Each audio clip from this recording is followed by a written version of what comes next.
morning, afternoon, wherever you are in the world. I hope you're all having a good day. Thank you for joining. Who am I? Well, my name is Gemma Moore. I'm an elected member of the CREST Executive, which is the body which governs CREST. I'm a fellow of CREST. I'm a CREST certified tester in infrastructure, applications and simulated attack. I've been working as a penetration tester in the UK since 2004, and in 2012 I co-founded the consultancy Cyberis with my two business partners. Quite obviously, I'm also a woman working in a technical field of cybersecurity, and very frequently I have, through my career and still today, find myself to be the only woman in the room. The gender gap we have in cybersecurity is part of my daily lived experience. So for me, this is personal. In 2016, Eleanor Dalloway wrote a report that we called Closing the Gender Gap in Cybersecurity after conducting a diversity workshop attended by representatives from CREST member companies and industry. And though the outcome of that report identified the following 6 areas that participants in the workshops agreed should be focused on to improve the gender balance in cybersecurity.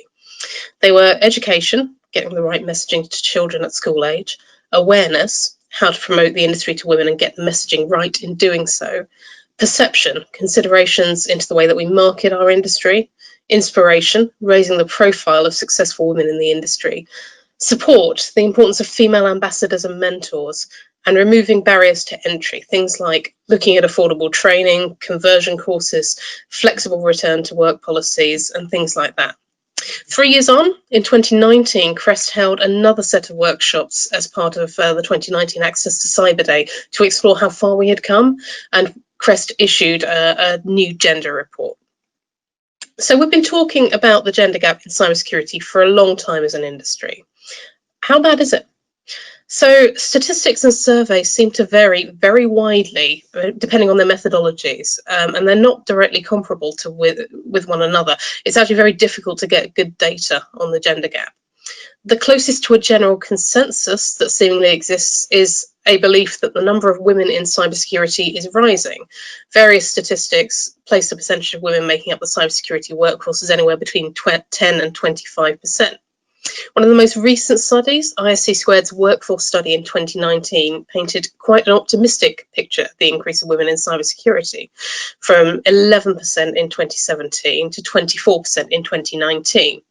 But those two studies actually aren't comparable with one another because there was a huge change in methodology between the 2017 study and the 2019 study. In the 2017 study, the statistics included those working full-time in cybersecurity. In the 2019 study, they'd included those who spent at least 25% of their time on information security tasks. So the figures sound really encouraging. They sound really optimistic when you view them without the change in methodology. But people who were interviewed for CREST Gender Gap Report and people who attended the workshops we held last year kind of countered that optimism. Most of them believe that female representation in the industry is relatively static. So that particular study doesn't necessarily give us all the answers. What about other studies? In 2018, Beach and Madden claimed that 18% of the cybersecurity workforce were female. In Australia, there was a survey in 2018 by McAfee that had 25% of the workforce in cybersecurity being female. In 2017, in Israel, there was a study that highlighted 15% of new cybersecurity teams had a female founder. In 2017, a study in the USA had 14% of the cybersecurity workforce being female, compared to a general balance of 48% within the whole workforce. Despite the discrepancy in the statistics, almost everyone that was interviewed for the gender report or attending the CREST workshops agreed that the numbers, if they're moving at all, are moving in the right direction. But it's very slow, very slow. So what's changed? Well, we think there's greater awareness of the gender gap in the cybersecurity industry, which is a good start because we can only fix a problem if we know it exists.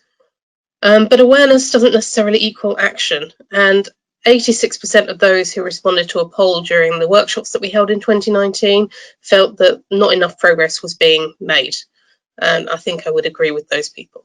During the 2019 workshops, women were asked to vote on how they perceived their own experiences in the industry so far. 30% of the women that we spoke to expressed their love for working in the industry. They had had a really positive experience. 59% had a mixed experience. So they had received support, they'd enjoyed their roles, but they pointed to obstacles and challenges that had to be overcome as a result of being female. 11% expressed disdain for the industry, said it had been tough. They were very negative about their experiences. And there are two ways you can look at this. You can look at the mixed experience and the positive experience and say something like 90% of women were reasonably happy or extremely happy working in the cybersecurity industry. But the other way to look at it is that 70% of women have faced challenges, obstructions, and negative experiences purely because of their gender rather. These data are anecdotal. We can only speak to our own experiences. Personally, I'm one of the lucky ones. My experience has been mostly positive, very much mostly positive. But it's disappointing that so many women feel their gender's been an obstruction in their career. So what is it that women experience? What are the things that they encounter?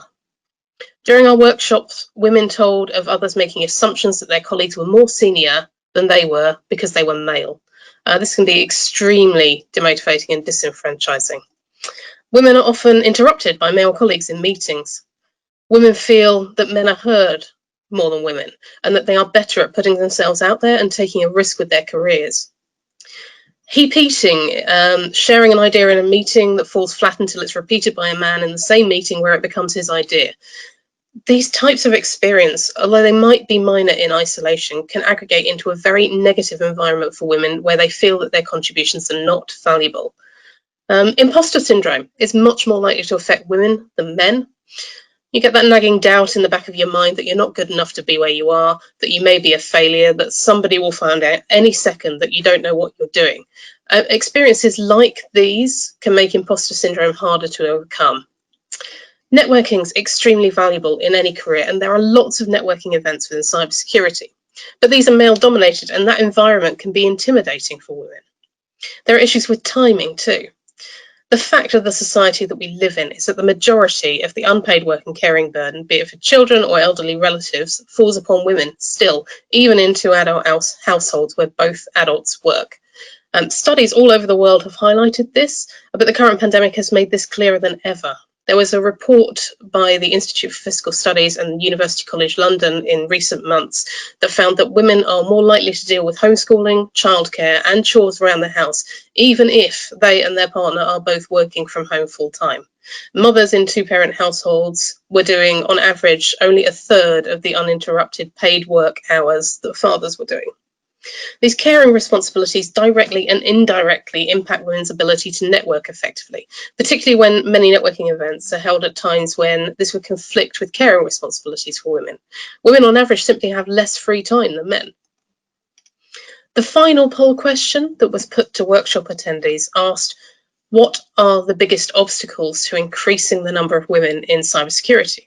Most of the respondents, so something like 57% of them, believed that gender stereotypes from school age were the biggest barrier to increasing gender diversity.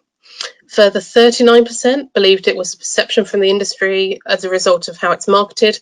Surprisingly, only 4% blame it on a lack of interest from the women themselves. The majority of people that work in the cybersecurity industry come with STEM subjects as the feeder into the industry, and of those, most are from computer science backgrounds. Other potential aptitude indicators are often ignored by recruiters and organisations alike. Given that the number of girls studying both computer science and other STEM subjects is still lower than boys, this is an early blocker for increasing gender diversity. Initiatives such as NCSC Cyber First, which has been working hard to get more girls interested in a career in cybersecurity, have made some impact. But there's still a lot of work to be done, and obviously this is a long-term solution.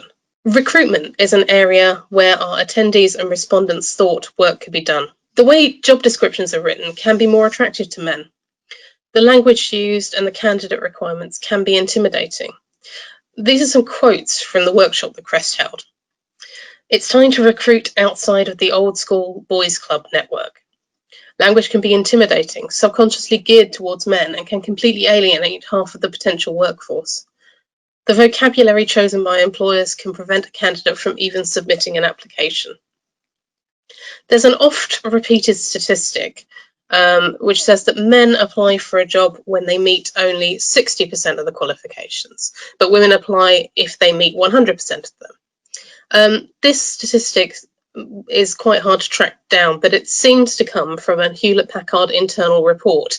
It was quoted in Lean In, it was quoted in the Confidence Code, it's been quoted in dozens of articles, and it's usually invoked as evidence that women need more confidence. Is it useful? Well, maybe its prevalence does encourage women to have a go and apply for something that they don't have all the qualifications for. But is it true? I think that's a more interesting question. In the Harvard Business Review, Tara Moore in 2014 surveyed over 1,000 men and women, predominantly American professionals, and asked them, if you decided not to apply for a job because you didn't meet all the qualifications, why didn't you apply? A large proportion of men and women who did not apply didn't want to waste their time and energy because they didn't have the qualifications. That's not a confidence problem. There were two standout answers for me where the gender difference was very clear. So it's not a confidence problem. Both men and women see required qualifications as being required, and 41% of women, 46% of men didn't want to waste their time and energy.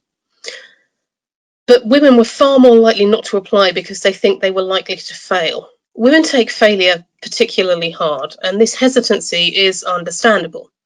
When women fail in male-dominated fields, women are judged more harshly than their male counterparts.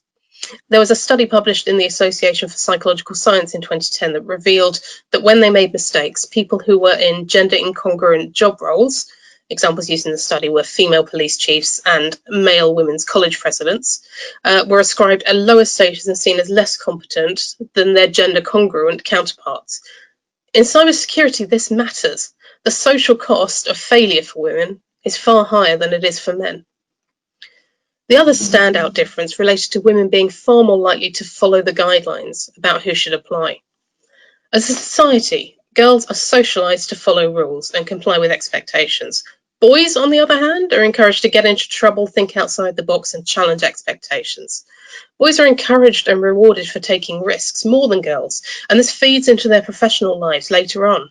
Men are more inclined to have a go, even if it's a risk. So it begs a wider question. Is the problem with the way women view the recruitment process and a problem with the way that we contextualise recruitment? Do women see recruitment not as a negotiation of needs and a presentation of skills between partners for mutual benefit, but as a set of requirements that has to be fulfilled? It begs the question, do we need to change the rules so that women want to apply for these roles? There was a LinkedIn piece of research on the way that gender impacted job searching on LinkedIn. What LinkedIn found was that women were less likely to apply for positions that they'd viewed on the website. They were less likely to apply for positions that were more senior than their current position. This is what LinkedIn calls stretch roles. But they were more likely to be hired when compared to men when applying for the same position as them. It tends to reinforce the idea that women are more failure averse than men when applying for jobs, and that they will only apply for stretch roles when they know they're highly qualified. Another key standout from that study was that women are 26% less likely to ask for a referral than men. Referrals can have a huge impact on hiring success. If you know someone in a business who can recommend you, that will really impact your chances of being hired. Yet women seem reluctant to leverage their networks in the same way as men. Is this because networking is less acceptable in women, or because they're less confident in their abilities? Or perhaps they just don't have the time to network in the same way as men? We don't know, but it's certainly an issue that we need to explore. We have to consider, what do women want to see in a job role or an advertisement? Attendees at our workshop said that they wanted a female mentor network they could access for advice and support. Women want and need flexible working and working from home options. Women want employment that fits around their family life and their caring responsibilities. We've seen a huge change in the way people work generally in the current pandemic, and maybe there's room for hope there. Maybe the increased flexibility will impact on women longer term more than it will on men, and actually help make these roles more attractive. Women need companies to step up and offer more support for a return to work after lengthy absences, such as maternity leave. What about the technical side of the industry?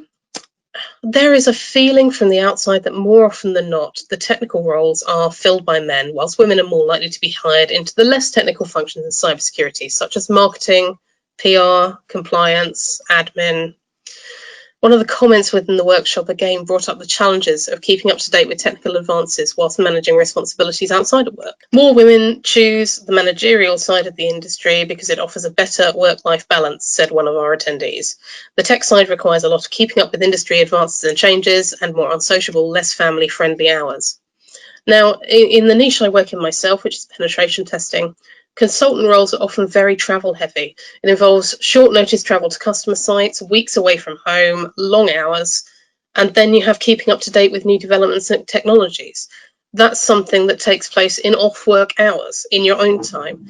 In many businesses, there is an expectation that you will dedicate your own time to the necessary personal development to keep current. For lots of women, this is simply not a working pattern that can fit in with their lives and responsibilities. So how do we get more women into technical roles? Things that were very popular options, shadowing and open days. Our attendees felt that they would be an opportunity to showcase senior women in technical roles. And perhaps this is somewhere where CREST can help coordinate things. My own view is that businesses within the cybersecurity industry need to put some real thought into how to make technical roles more compatible with a good work-life balance in order to attract and retain women. We are living in a difficult time. The pandemic has disproportionately affected women over men because of the nature of roles which have been adversely affected.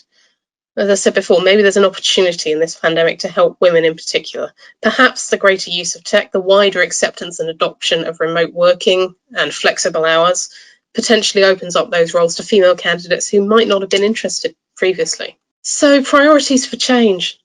From the workshops, we came up with 4 priorities for change. A key issue seen by participants was a lack of girls choosing to study STEM subjects, and in particular computer science, early in their education. That is a long-term objective, and any change there will take a long time to percolate through the industry. NCSC's Cyber First scheme and the girls' competition is aiming to help here, but more needs to be done in terms of educating teachers and breaking down gender stereotypes. Improving the visibility of female role models was another key priority, including more female-specific awards and events. Female-centric awards have both negative and positive connotations.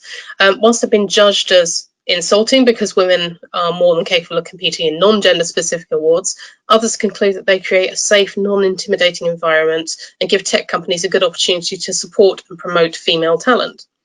The ceremonies and the celebrations give women in the industry an opportunity to meet each other, network, and hopefully feel a sense of belonging.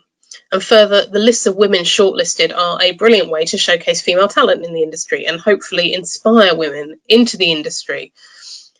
The third priority for change was to challenge the perception of the industry and the perceived gender-specific roles. In theory, this encapsulates the first 2 priorities as well. Cultural change is again a long-term process, but we need to celebrate female success in the industry and give a platform to female industry leaders. Positive messaging and promotion of female achievements can do a lot to change how women feel about the industry.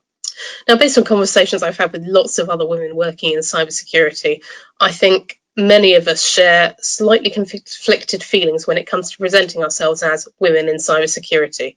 I don't think of myself as a woman in cybersecurity. It's just not how I view myself. I think of myself as working in cybersecurity, and the fact that I am a woman is incidental. I don't want to disenfranchise or alienate the many wonderful people that I work with on a day-to-day basis that are not women by talking about my gender all the time or making it a big deal. But having said that, for young people choosing a future career path or those looking to switch career direction, it's important to see people that are like you if you want to imagine yourself doing a job.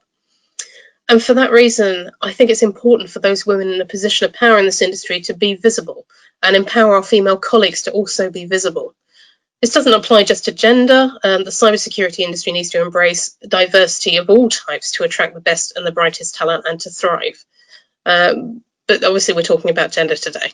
The 4th action priority was industry-wide female mentoring and coaching schemes. The objective is simple: to create a stronger, closer female community whilst enabling women to grow and develop in their careers. One of our attendees said, "Do not underestimate the importance of women encouraging women. These schemes can give women a sense of belonging and help them to be the best version of themselves." A database of female mentors and coaches could really help women help each other develop. And there's several networks developing within the world that might help this effort. Two examples are Women for Cyber, which is formed by the European Cybersecurity Organization, and Women in Cybersecurity, which is formed in the United States. So those networks do exist. I think more could be done there. So this leads me on to my last point, really, is what can we conclude from all of this? We're making progress, but it is slow, very slow, glacial, in fact. We've been talking about the problem of gender balance in cybersecurity for over a decade now. Lots of the activity which will help get women into cybersecurity is long-term, not short-term. So we're unlikely to see results rapidly. Women need to keep pushing. Women need to stay visible and vocal, and women need to support one another. Another really important thing is that we need allies amongst the male community in order to succeed. Those behaviours, those challenges which our female colleagues have observed, those assumptions of inexperience or lack of knowledge, not being able to speak without interruption, heap eating. Our male colleagues need to recognise that these things happen and act as allies to ensure that women feel supported, to correct assumptions and to help us call these behaviours out. We know that women are less likely to feel confident to speak in large groups, and in particular when spaces are male-dominated. So we need our male colleagues to recognise this and create a safe space for women to speak. We need our male colleagues to listen to women and ensure that they feel able to put themselves forward. And we need our male colleagues to create an environment where women understand it's okay to make mistakes. You're not going to be overly harshly judged for that. We need to attack the unconscious bias that exists and ensure that women are not thoughtlessly excluded from male networks because, for example, they have to go and collect their kids or check in on their parents. Women can't solve this problem alone. We need men to help us, and too often it feels as though we're having this conversation amongst ourselves without the allies we need to move forward.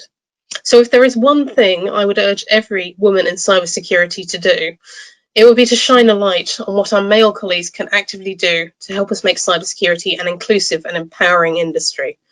I am confident that we will make progress together, but there is a very, very long road ahead of us, and we've not got very far along it. So that is the end of my talk, and I would encourage anyone who has questions or wants to make a point to put that into the question panel. Debbie, Ali, have we got some questions? We have, yeah. So thank you, Gemma. That was that's really informative. I think it does shine a light on you know the encouragement for women to come into the industry, and I think sometimes as well we do have certain things like groups like Tech Vets where we encourage people from the military to come into the industry, and perhaps we need to look at other industries where women may have those skills to come in as well. I think Tech Vets is a wonderful initiative. If you're looking at gender though, look at the gender balance in the military, and Tech Vets is helping people from the military. You know, there is a male-dominated military there, bringing the Tech Vets people in board.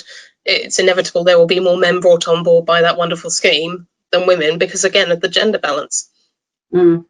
Yeah, exactly. And I think it's, you know, it would be interesting to see, as you say, because perhaps women don't get as much information really out, where we're pushing it out to groups like Tech Vets. Perhaps there's more women groups that we can push the information out for the cybersecurity industry and what the job roles entail. And I mean, you know, one question I would ask you, do you think it's because most people do look at it and see it as a very technical field and there's no way I could possibly have the skills to go into this industry? I think imposter syndrome is real. I know men can suffer from imposter syndrome as well, but I think it's been proven to be much more common in women than it is in men. Women tend to underestimate their capabilities. They tend to underestimate their abilities. And the thing about the technical fields is that it's not just about technology, it's also about people. When you look at information security and cybersecurity in general, a lot of it is about behavior. It's about people. It's about the way that systems are used, the processes behind it, and there's a lot you can bring with emotional intelligence and soft skills that the industry really, really needs. I know some absolutely brilliant penetration testers who would be the first to put their hands up and say, I'm not the most technical penetration tester in the world, but they're brilliant because they have the right approach, they're constantly learning, and they're using a consultative approach with their customers. I mean, I myself, I have a lot of qualifications, I have a lot of badges. I'm not going to say I don't, but I know that there are penetration testers that are far more technical than I am. Having said that, the skill set that I bring, the technical knowledge that I have, is very valuable to my customers. It's taken me a while to get to that point. When I got into the industry, I was 22. I was quite insecure. I was probably a little bit naive. I didn't really know what I was doing, and I was quite scared of making mistakes, of asking stupid questions. I was lucky, you know, I landed in a team where I had supportive male colleagues around me, helping me grow, mentoring me. And it probably took about 3 years before I stopped being scared to ask questions.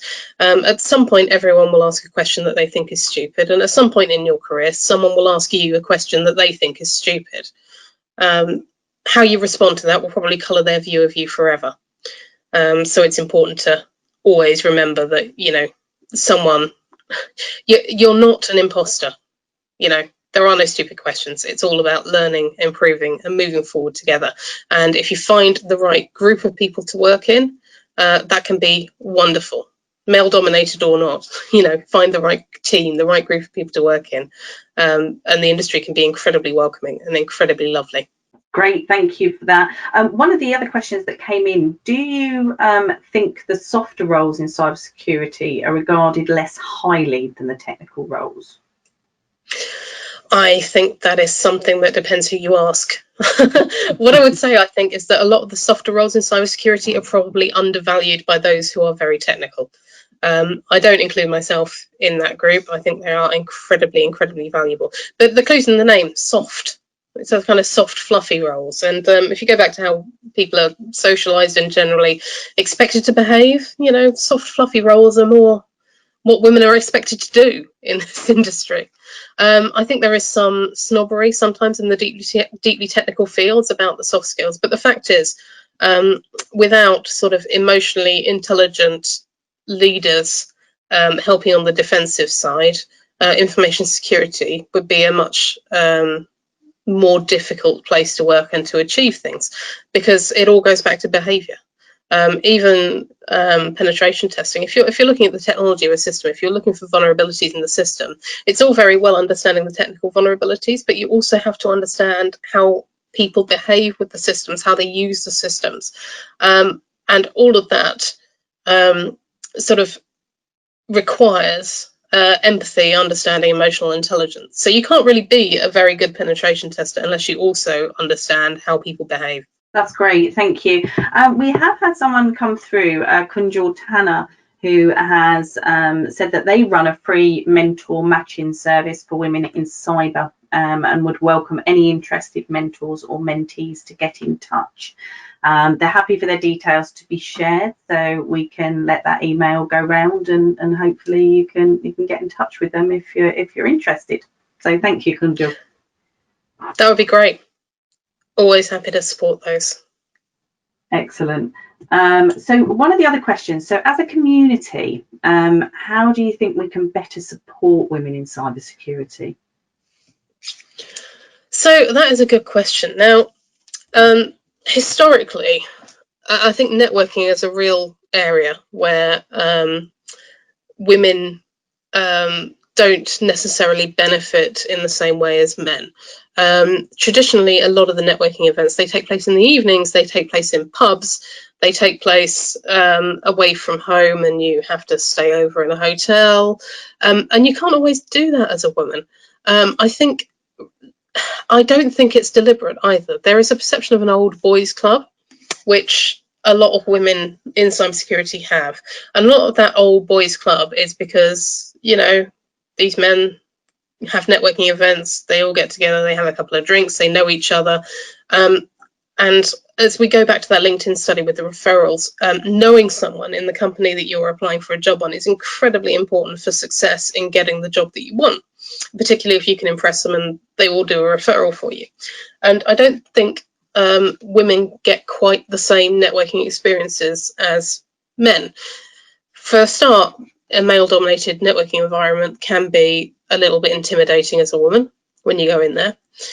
We all know the reasons behind that as women. It's not something that is often talked about, but quite frankly, in a male-dominated environment, a lot of women do not feel safe. Sometimes because it's after work, because you have to stay away from home, there's just no way you can go to those networking events because you have to go home, look after the children, go and visit your elderly parents, deal with the caring there. It doesn't fit around life, and so you miss out. I think the pandemic and the way that we're using technology in the pandemic has actually shone a light on how more flexible networking can be. So things like a networking event that's via Zoom or Teams or something like that, that takes place in school-friendly hours and not after work. These things can be more accessible to women than the standard traditional networking can be. And I think more of sort of family-friendly networking events and possibly local networking events, not necessarily dedicated for women, because actually women networking with women is not what we need. What we need is everyone networking together, women and men, mixing the whole cybersecurity industry. And so making it more local, making it more time friendly, I think that's something that can really help bring women in. It is a really difficult thing to do because everyone's used to working in a particular way and change is hard. But we're in the time of crisis where everyone's changing everything at the moment. And maybe that's an opportunity to seize hold of things and just start reconfiguring all these networking events to make them easier for women to get into. And the other thing that people can do, as I said before, is talking to their male colleagues and trying to get them involved in this. Now, we're running a lot of workshops today. We've got a lot of people who've joined this webinar, but I think, you know, Ali, Debbie, it's safe to say that we've got far more women engaging in the conversation about gender than we have men. Is that fair to say, Deb? That's fair. Yeah, definitely. Yeah. And if we're all talking to each other in this bubble saying things have got to change, then effectively we're in an echo chamber. We're in a bubble where we're talking amongst ourselves, and we need to get other people involved in this discussion, because change won't happen without men recognising and understanding that change needs to happen and helping us with it. We can't make the change all on our own because a lot of the power is with other people. Great, that's means quite a lot, really. You do become dumbfounded, don't you, with a lot of these things and what's happening. So it's great. Thank you for that, Gemma. I think a lot of the problem is we don't have data. Is the other problem? We do not have good data. And one of the things that came in actually that's just been asked is, do you think companies sharing videos with a hiring manager, sharing the details of a job and job requirements, would be a good way to encourage more female applicants to security jobs, because they could remove the use of male bias language? Yeah, I think that would help. Male bias language is, you know, it's a big conversation to be had about male bias language and actually how you phrase things.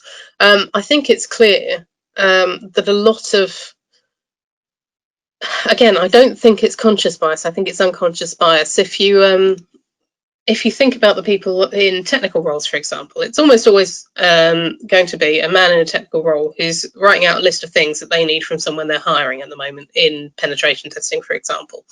And that can be really intimidating.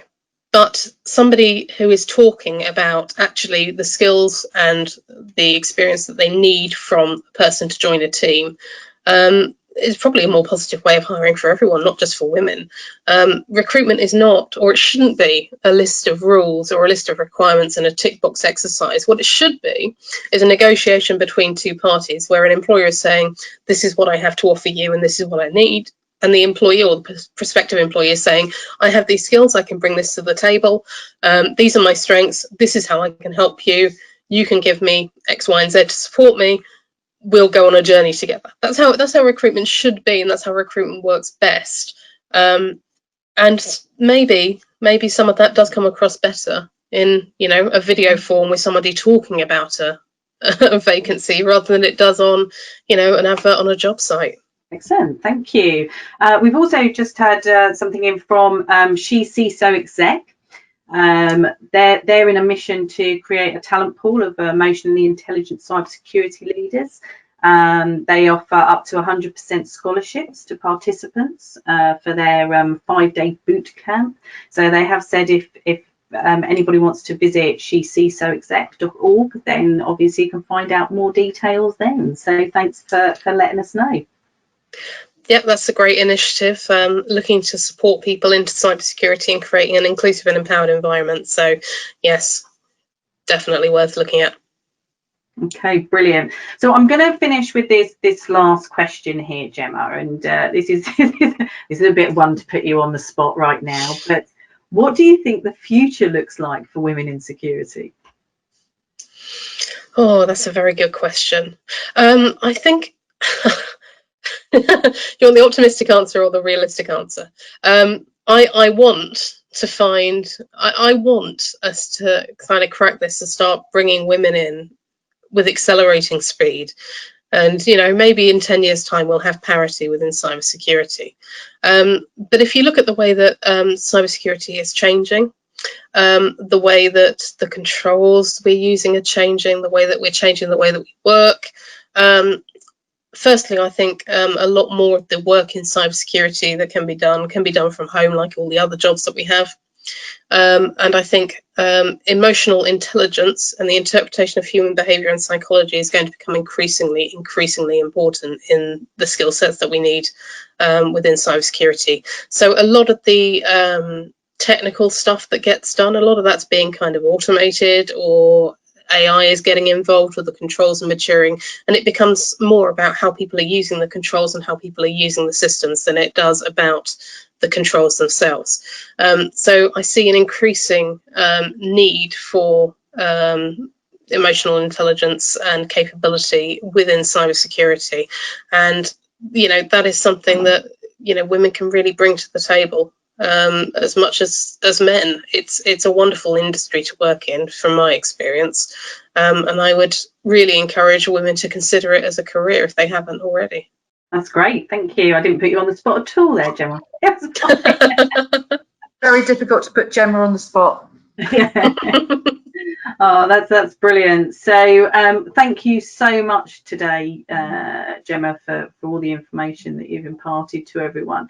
Is there anything you would like to conclude to wrap up this session now? Well, I just want to thank everyone for actually taking the time to listen to this. As I say, I think we're going to make progress, but we really do need to start having this conversation, or carry on having this conversation outside a bubble of people that really are interested in it.